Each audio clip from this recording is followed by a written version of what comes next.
ఎన్నికల ప్రక్రియ జరిగేటప్పుడు ఎప్పుడే కాదు కొన్ని కేసులు మేమంటే కొన్ని తీసుకొని మేము ఏం చేస్తామంటే పర్మిషన్ ఒక కార్నర్ మీటింగ్ అంటాము, లేకపోతే ఇంకో మీటింగ్ అంటాము, ఒక టెంట్ వేస్తాము.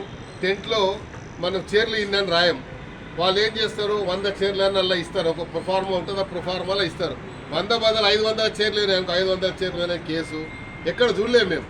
అయితే ఎప్పుడో అంటే గత ఎన్నికల్లో జరిగినటువంటి ఒక కేసు ఏంటంటే, ఎప్పుడు పేద ప్రజలకు ప్రభుత్వం ద్వారా కుట్టు మిషన్లు ప్రతి సంవత్సరం ఇచ్చేటువంటి కార్యక్రమం. ఆ కుట్టు మిషన్లు మొన్న ఎలక్షన్ ఇప్పుడు జరిగేటప్పుడు మరి 2023లో జరిగేటప్పుడు కుట్టు మిషన్లు ఇచ్చారు. అయితే కుట్టు మిషన్లు అప్పుడు ఇచ్చారని చెప్పేసి అప్పుడు ఉన్న కేసుని తీసేసి కుట్టు మిషన్ పంచిన తల్లిదండ్రి సూసైడ్ చేసుకున్న పరిస్థితికి వచ్చారు. జూబ్లీస్ పోలీస్ స్టేషన్లో కేసు పెట్టి ఇదే డీసీపీ గారు పెట్టించి బై ఫోర్స్ వాడిని జైలుకు పంపించే ప్రయత్నం చేస్తే నేను యాంటిసిపేటరీ బెయిల్ తీసుకున్నాను హైకోర్టు పోయి ఆ పిల్లోడ్ పేరు మీద. ఇంత అన్యాయం చేస్తారా చెప్పండి? కాబట్టి ఎవడో రౌడీ షీటర్ ఉంటే ర్యాలీలో ఉంటే ఆయనకేం సంబంధం? ప్రభుత్వంలో కాదు.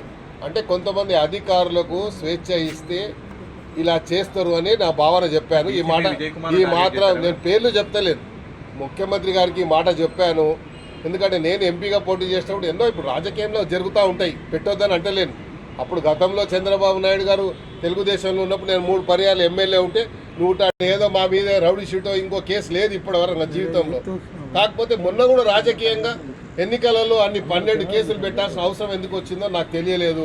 అది డీసీపీ గారు పర్సనల్గా ఆయన పర్యవేక్షణలో జరిగింది అంటే మాకు బాధ కలిగింది.